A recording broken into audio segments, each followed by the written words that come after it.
친구들 반갑습니다. 한 주간도 잘 지냈어요? 이번 주간에는 5월 5일 어린이날도 있었고 5월 8일 어버이날도 있었어요. 가족들과 함께 행복한 시간 보냈나요? 즐겁고 행복한 그 마음을 가지고 오늘도 하나님을 예배하는 우리 초등부 친구들 되기를 간절히 바랍니다. 목사님 기도하고 말씀 듣도록 합니다. 하나님 감사합니다. 우리 친구들이 이번 한 주간도 하나님의 은혜로 행복하게 살게 하신 것 감사합니다. 주일을 맞이하여서 교회에 모이지는 못하지만 이렇게 영상으로 하나님 앞에 나아가 예배합니다.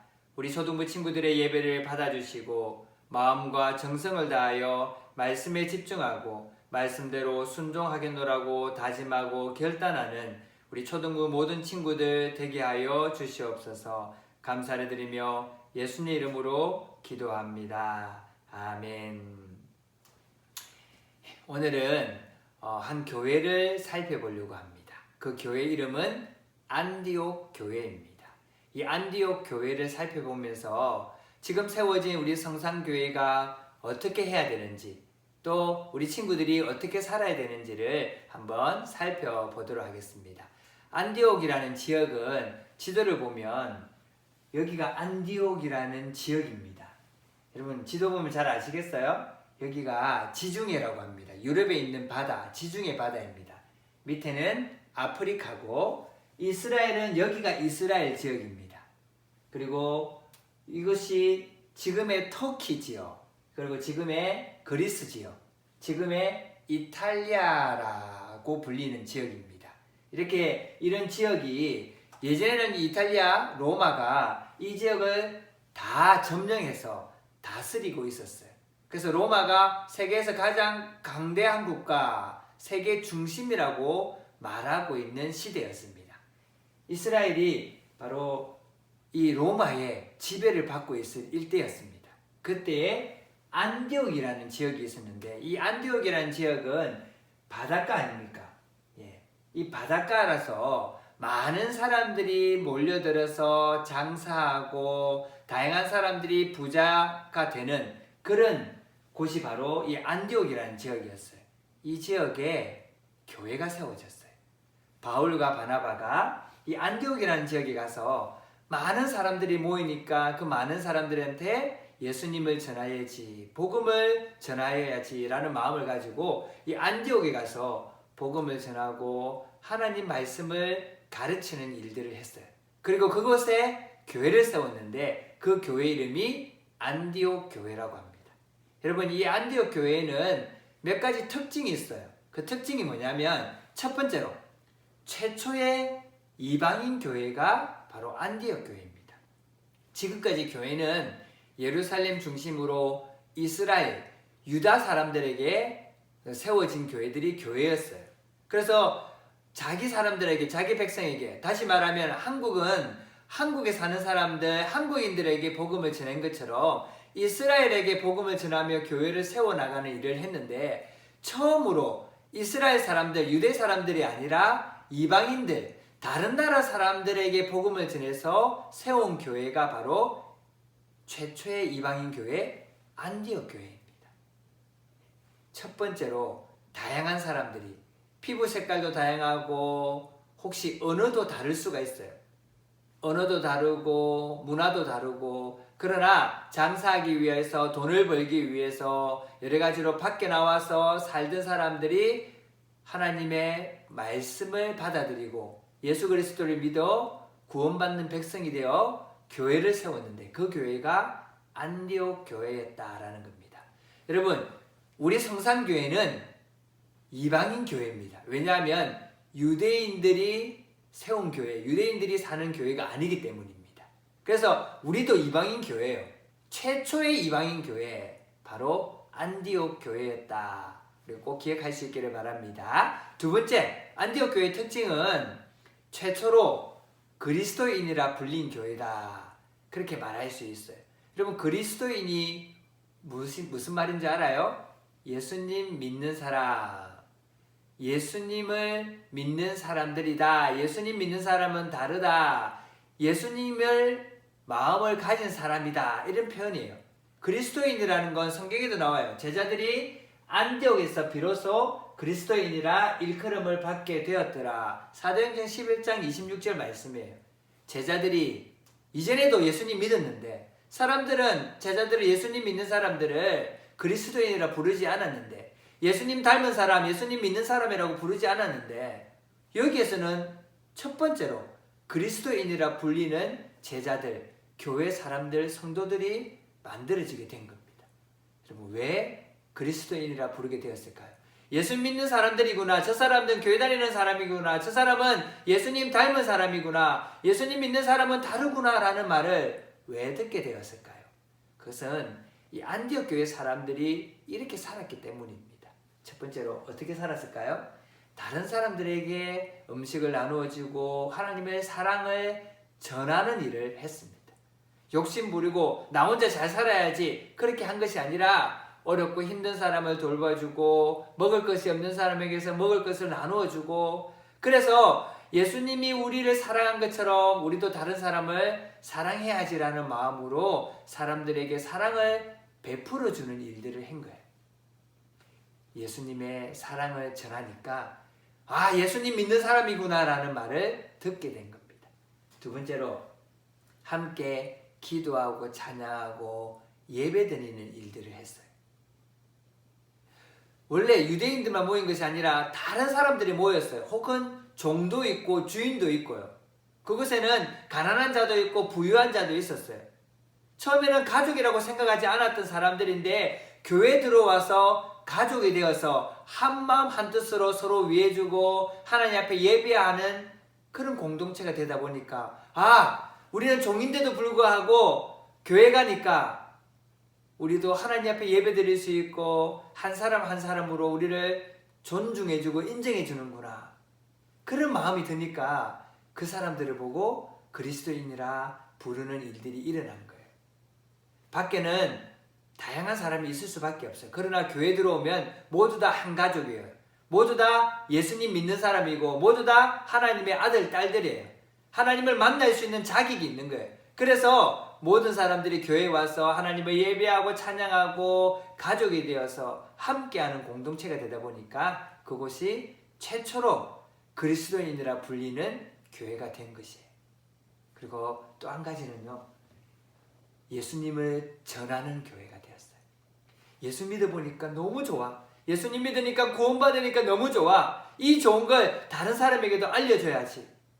그래서 다른 사람에게 복음을 전하는 일. 우리 교회 가자. 종이지만 교회 가면 우리도 인정받고 하나님의 아들이 될 수 있어.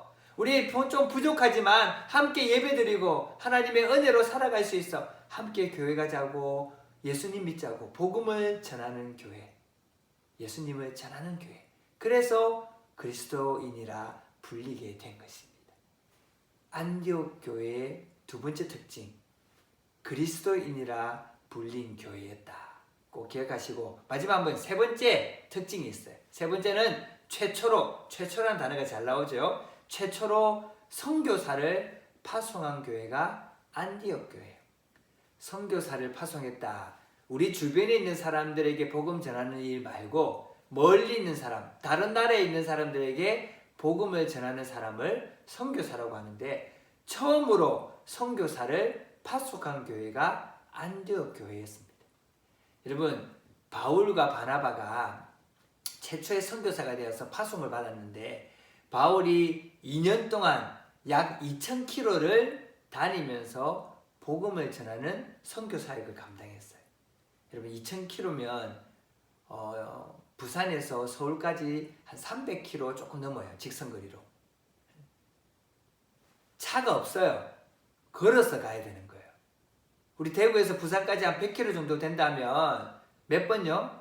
20번을 가는 거리를 다니면서 왕복으로 10번 정도 왕복하면서 복음을 전하는 2년 동안 그렇게 많이 걸어다니면서 예수님을 전가한 사람이 바울이에요. 여러분 이 바울이 그렇게 할 수 있었던 이유는 일을 하지 않고 정착하지 않고 다닐 수 있었던 이유는 선교사로 파송되어서 많은 안디옥 교회 성도들이 헌금도 하고 기도도 해주고 도와줘서 그 일을 잘 감당할 수 있었던 거예요. 그 도와주는 일을 기도하고 물질도 보내주고 하는 그 일들을 파송한다라고 말을 하는데, 최초로 우리 바나바와 바울을 선교사로 파송한 교회가 바로 안디옥 교회라는 겁니다. 바울은 다니면서 많은 어려움들이 있었어요. 그래도 나를 위해서 기도해 주는 사람, 내가 돌에 맞고 다른 사람 피신해 다니지만 내가 이런 일을 해야 되는 그런 목적을 가지고 있었어요. 왜냐하면 이 바울이 예수님을 원래 잡아 죽이던 사람이었는데, 바울을 예수님이 만나준 이유가 뭐였어요? 우리가 2주 전에 살폈지만, 주께서 이르시되 가라, 이 사람은 내 이름을 이방인과 임금들과 이스라엘 자손들에게 전하기 위하여 택한 나의 그릇이다. 예수님이 그렇게 말씀하셨어요. 사도 바울을 택한 이유가 예수님을 증거하기 위해서, 누구에게? 이스라엘 백성에게도 증거하지만 이방인들에게, 다른 나라 사람들에게 복음을 증거하는 일을 하도록 내가 불렀다. 그래서 이 바울은 예수님을 잡아 죽이던 사람이 예수님을 증거하는 사람이 된 거예요. 이방인들을 위해서. 그래서 돌에 맞아도, 혹은 쫓겨다니더라도, 힘들더라도, 예수님이 나를 부르신 목적이 바로 나를 이방인들에게 예수님을 증거하기 위해서 불렀지. 그래서 나를 부르신 그 목적에 따라서 내가 열심히 해야지. 그런 마음을 가지고 선교 사역을 감당한 사람이 바로 이 바울이에요. 여러분, 이 바울이 예수님의 택함을 받은 것처럼 우리 성산교회도 예수님이 이 땅에 세워주신 목적이 있어요. 성산교회 다니는 우리 초등부 친구들을 불러주시고 예배하며 자녀 삼아주신 목적이 있어요. 우리가 그냥 나 혼자 잘 살아야지, 그냥 나 혼자 예배드리고 교회만 잘 다녀야지, 그런 목적으로 예수님이 여러분을 부르신 게 아니라 내가 너를 지명하여 불렀나니 라고 말씀하시면서 우리를 부르신, 이 교회를 세우신 목적이 있는 거예요. 여러분, 안디옥 교회를 세우신 목적이 있었지 않습니까?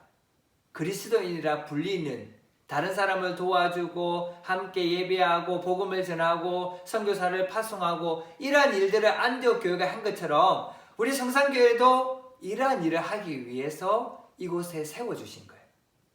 저와 여러분을 부르신 목적도 이러한 일들을 하기 위하여 우리를 불러서 하나님의 아들, 딸이 되게 하신 거예요. 여러분, 예수님 믿는 사람처럼 다른 사람을 사랑하고 도와주는 일을 잘 감당할 수 있어야 돼요. 교회에 오는 모든 친구들이 우리 가족임을 생각하고 한마음 한뜻으로 함께 기뻐하며 예배하고 기도하는 우리 초등부 친구들 되어야 돼요. 그리고 다른 사람에게 그 예수님을 증거하고 성산교회 오세요 라고 말할 수 있는 친구들이 되어야 되고요.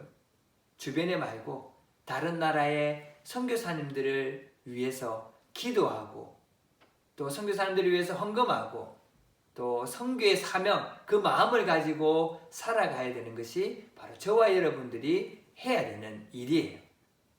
예수님이 원하시는 일이에요. 성산교회를 위해서, 우리 초등부 친구들을 위해서 예수님이 십자가를 지시고 예수님이 우리를 이 땅에 보내셨어요. 이 일을 잘 감당하는 우리 성산교회와 초등부 친구들 되기를 간절히 바랍니다. 우리 한번 정리해 볼까요? 예수님을 믿는 사람을 그리스도인이라 부르기 시작한 교회는 어디인가요? 베드로교회, 안디옥교회, 고린도교회, 세례요한교회. 정답은 2번 안디옥교회입니다. 안디옥교회의 성도들에게 처음으로 그리스도인, 예수님 믿는 사람, 예수님을 닮은 사람, 예수님과 같은 사람들이다 라고 말하기 시작했다는 거예요. 두 번째 문제입니다. 안디옥 교회에서 말씀을 가르치다가 선교사로 파송된 사람은 누구인가요? 우선 설교 때 두 사람을 언급했는데요. 그 사람이 누구인지 잘 생각하면 됩니다. 첫 번째로 베드로와 요한, 안드레와 마태, 바울과 바나바, 누가와 마가. 답은 무엇일까요? 3번 바울과 바나바입니다. 말씀 잘 들었네요. 세 번째, 마지막 문제입니다. 예수님을 믿는 우리는 어떻게 지내야 하나요? 어떻게 살아야 되나요? 성산교회, 또 성산교회 초등부는 어떤 삶을 살아야 되나요? 첫 번째, 함께하는 예배자. 두 번째, 사랑을 나누는 자. 세 번째, 복음을 전하는 자. 네 번째, 선교를 위해 기도하는 자. 답이 미리 나왔네요. 그죠? 하나가 아니라 이 네 가지를 다 할 수 있는 교회, 할 수 있는 사람들이 되어야 되는 거예요. 친구들, 함께 예배드리는 예배자들이 되기를 바랍니다. 혼자 사는 것이 아니라 함께 사는 사회 아닙니까? 우리 초등부 친구들이 한 명이 아니라 30명이라는 친구들이 있어요. 함께 예배하는 예배자들이 되고 사랑을 나눌 수 있는, 하나님의 사랑을 받은 사람처럼 하나님의 사랑을 증거하는 그런 사랑을 나누는 그런 친구들이 되었으면 좋겠고, 친구들에게 복음을 전하는, 교회 가자라고 말할 수 있는, 예수님을 증거하는 사람이 되고, 마지막으로 선교사님들을 위해서 기도함으로 선교 사역을 감당하는 우리 초등부와 우리 성산교회가 되기를 간절히 바랍니다. 목사님과 함께 기도하도록 하겠습니다. 하나님, 처음에 이방인 교회 안디옥 교회를 세우셔서 안디옥 교회가 하나님의 사랑을 나누고 함께 예배하고 복음을 전함으로 선교사를 파송함으로 그리스도인 교회라고 불리게 하신 것 감사합니다. 이방인의 교회로서, 그리스도인 교회로서, 선교사를 파송한 교회로서 안디옥 교회를 세워주신 것처럼 우리 성산교회와 우리 초등부도 하나님께서 이런 목적을 가지고 세워주셨음을 믿습니다. 우리 성산교회 초등부 친구들도 복음을 전하는 일, 하나님의 사랑을 나누는 일, 함께 예배하는 일, 선교사를 위해서 기도하며 선교적 사명을 가지고 살아가는 그 일들을 잘 감당할 수 있도록 도와주시옵소서. 그래서 우리 교회도, 우리 친구들도 그리스도인이라 불리고 하나님의 기쁨으로 하나님의 일을 잘 감당할 수 있는 교회와 친구들 되게 하여 주시옵소서. 이번 한 주간도 살아갈 때에 건강 주시고 가족들과 행복하게 하시고, 그리고 영상으로 또 수업을 하지만 집중해서 공부하는 일도 잘 감당하고, 무엇보다도 하나님을 가까이 하는, 하나님을 예배하는, 기도하는, 하나님의 사랑을 나누는 하나님의 아들, 딸들 다 될 수 있도록 은혜 베풀어 주시옵소서. 감사를 드리며 예수님 이름으로 기도합니다. 이제는 우리 주 예수 그리스도의 은혜와 하나님의 크신 사랑과 성령 하나님의 교통하심이 초대교회 안디옥 교회처럼 하나님이 기뻐하시는 일을 감당하기로 다시 한 번 더 다짐하고 결단하는 이 자리에 예배드리는 우리 초등부 친구들에게 지금부터 영원토록 함께 있을지어다. 아멘. 제 학교 개학 일정이 나왔습니다. 그래서 개학 일정에 따라서 저희들도 교회에서 모여서 함께 예배드리는 날을 우리가 정했습니다. 5월 24일 주일부터는 우리 초등부 친구들이 성산교회에 와서 함께 예배드릴 거예요. 2주 정도 남았는데 그때까지 건강하게 지내시고 또 한 주간도 잘 지내시고, 다음 주는 영상으로 예배드리고 24일 주일날 성산교회에서 우리 초등부실에서 함께 예배드리도록 합니다. 그때까지 건강하시고 한 주간도 잘 지내세요. 친구들 안녕.